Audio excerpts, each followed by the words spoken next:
Can y'all believe right now it's like 8 p.m. Literally, the sun doesn't go down this time of year. What's up, my soldiers? It's WildBlueYonder, and today I want to share a few secrets with you guys. I'm going to tell you how to get stationed where you actually want to get stationed. Now, this is something that a lot of people are concerned about, especially if you're coming into the Air Force. You don't want to get stationed somewhere you don't want to be. You don't want to be unhappy. You want to serve the military. You want to be happy, be proud, but you also kind of want to benefit yourself and go somewhere cool and interesting. Now, people like myself who got stationed at Minot, their very first time out the gate, that's my first base was Minot. A lot of people hate Minot for some reason. It actually wasn't that bad of a base. Besides the wind in the winter, it actually was a pretty nice base. The people were great. The town was respectful and honorable. Like, they loved the military. Any restaurant you went into, they would like love you and like come up to you and be like, "Hey, are you military? Oh, I'll take some extra food." Like, I'm not kidding. Like, they really like the military there.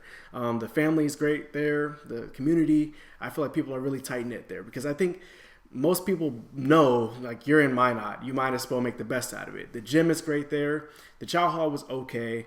The dorms were really nice. The dorms were brand new if you want to check those out. I'm saying all this to say that if you're watching this video and you hate the base that you're at, or you're scared to go to a base that you won't like, then just take the best out of it. Notice the good things. Like, try to get out and enjoy things. Don't just stay in your room. Try to make the best out of things. All right, I'm done preaching. Let's get to the tips. Once you go to BMT, in your later weeks of BMT, you're going to be given a list, a piece of paper, with 5 bases overseas and 5 bases stateside that you want to go to.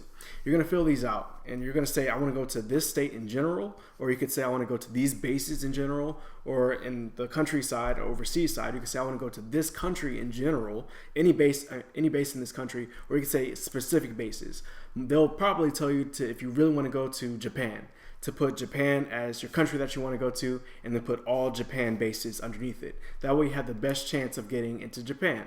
Now, when they say this, it's not because, and you should really listen to this because this is how the system works, it's not because somebody's going to look at your list and be like, oh wow, Airmen so-and-so really wants to go to Japan. They put it as their number 1, number 2, number 3. Like, nobody's sitting there. There's no AFSC of a guy sitting in a chair looking at every single airman, every single sergeant in the Air Force to see where they want to go. It's an algorithm. It's a computer like anything else. The Air Force will put out a list of jobs that they want filled, and they'll put out a list of places that they're going to be given orders. And they're going to match that up to everybody's list in the Air Force. Now, if your list matches up with the Air Force's list, then boom, match made in heaven, you're good to go where you want to go. The Air Force gets to fill a slot where they need it. A lot of people don't understand that. They think that, oh, well, you know, the Air Force will just give me orders if I put it down a bunch of times. That's not how it works. The Air Force is going to put you where the Air Force needs you. Always remember that. If you're at basic training, you're not going to have access to this list. The Air Force publicizes the list to all airmen every single year, and they will let you know exactly where they're giving out orders. As a trainee, you're not going to have access to this information, so you're just putting shots in the dark. You're just putting where you would like to be stationed. I put down Germany, Italy. I want to go to Japan. I want to go all these different overseas exotic places. Stateside, I want to be stationed in Maryland, you know, because I like Maryland. I think that was a great place at the time as a teenager. All my friends were there. Now I would hate to be stationed there because, I don't know, I've grown up a little bit and I've seen a little bit more, and I know that just way more interesting things than where I lived. But I put all these different bases that I probably wouldn't even be happy at the time. But I didn't get any of those. I got Minot. Minot wasn't anywhere near any of the bases I chose. It wasn't near anything. So it's just a shot in the dark. So I'm sorry if you're watching this as somebody in the depth or somebody who's going through MEPS, going through the first processes of joining the Air Force, and you just want to know, how do I go to the base I want to go to?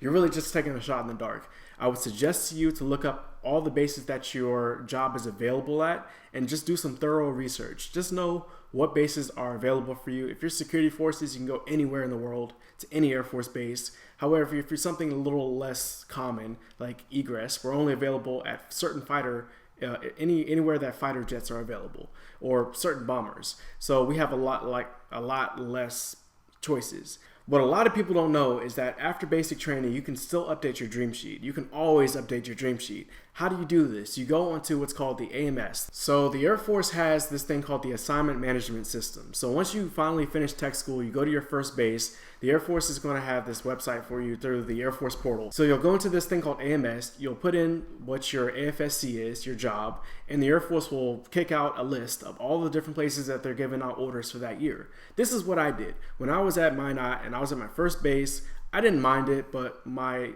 first supervisor, I'll never forget this, he told me about his whole career. He was like, oh, well, I served 15 years at Ellsworth in South Dakota, and then they moved me up to Minot for 5 years. So that was my whole career. I went on a few TDYs, but other than that, I really had no other experience. I never really got to see the world like I wanted to, and I want you to have that experience. So he sat me down and he showed me all the secrets. He showed me AMS, he showed me the list, he showed me the EQUAL, which is the enlisted quarterly assignments listing, which is what I just talked about. And it's just what the Air Force puts out, and they say, hey, we need people in these jobs at these bases.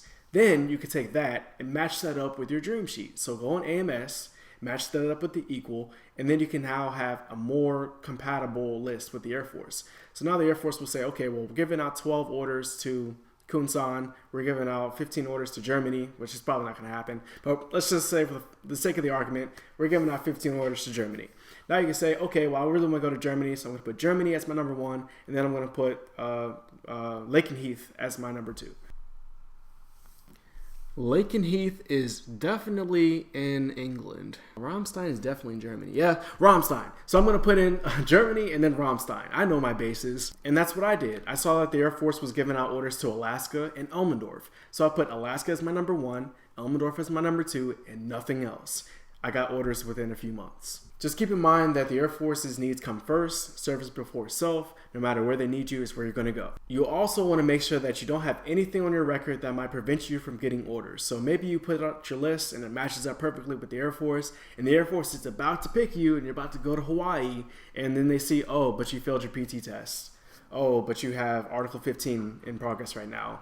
Oh, but all these other things. So definitely stay out of trouble. Don't give the Air Force a reason to tell you no. Now, there are 3 other ways that you can get stationed where you want. The first is if you're in tech school and you're about to graduate. Someone over here gets orders to Germany. You got orders to Alabama. This guy's from Alabama. He wants to go home. He don't want to go to Germany. However, you want to go to Germany. You're ready to see the world. You're ready to get the heck out of the United States and travel and do what you wanted to do in the Air Force. What you can do is if you're in the same class and you have the same type of clearance, there isn't some type of crazy clearance that you need to have to go to Alabama. You're basically the same person in the Air Force's eyes. You're a body, you're basically trained, you have the same technical mindset, and so they can swap you and put you in different places. So you can go up to your MTL and say, hey, I want to swap with Airman so-and-so. He wants to go to Alabama. I want to go to Germany, and you can swap orders. If you want to do this, you have to be quick. Don't wait until the last day of tech school and say, oh, I want to switch orders. As soon as you get your orders, you need to find out what everybody else has and find out if you want to swap with anybody. That day, as soon as you can, you need to go up to your MTL and start the paperwork, because it's a long process. They have to send up the paperwork and get it approved. It has to come back, and you have to get it signed, and it's a lot of effort on your part. It's not something that you can just, I'll just switch papers with you and now we're good. It's something that the Air Force needs to be aware of. It needs to be approved.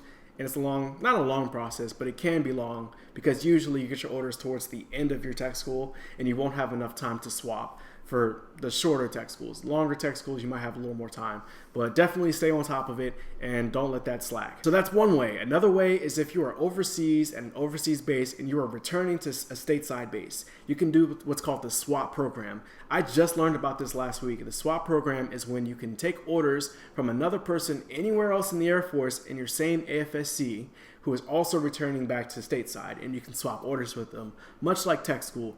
However, this is a lot more complicated because, one, you have to find somebody else in the Air Force who has the same AFSC as you, the same report date as you, who is coming back to the United States, or at least around the same time, and has the same qualifications, you're about the same rank, you have the same skill level, and you both happen to want to switch with each other.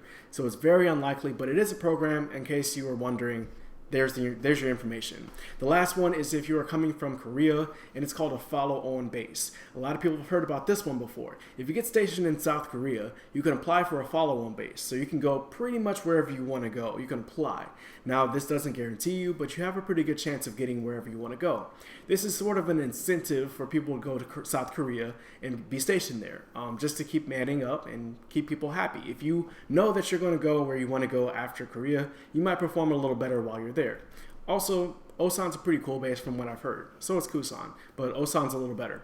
Anyways, if you get stationed in South Korea, you can put in for a follow-on, and it can be approved. However, some people are dumb, like they forget about their plan. So they'll put in South Korea as their number one, and then they'll go to South Korea, but they'll never update South Korea as their number one. If you don't update it in AMS to Germany or Japan, Italy, wherever you want to go for your follow-on, then the Air Force is going to assume that you just want to stay in South Korea. And so they're going to give you another base in South Korea as your follow-on. And this happens sometimes, so make sure you update your AMS. Again, I'm going to keep saying that. I'm going to keep repeating that. So that's pretty much the last way of going wherever you want to go to kind of manipulate the Air Force and just try to go with the flow. If you can't beat the system, work with it. At least you know you can't force the Air Force to put you where you want to go, but you can definitely go with the flow. You can see where the Air Force wants you, and then you can consider it. You might see a base that you never heard of before on that list and then consider it. Another way that you can get swapped into another base, I forgot about this one, is under emergency situations. I talked about this in my last video, I think, where you might have some type of unforeseen circumstance where you now have to take care of your family, maybe a family member, your mother, your father, no one else in your family can take care of. Maybe your child has some type of illness, your spouse has some type of illness that can't be treated at the base that you're at currently. So you can actually put in for a PCS to a different base. So you can actually go to a different base where they might have those medical facilities, or you might be closer to your family to take care of them, and you can just work there instead.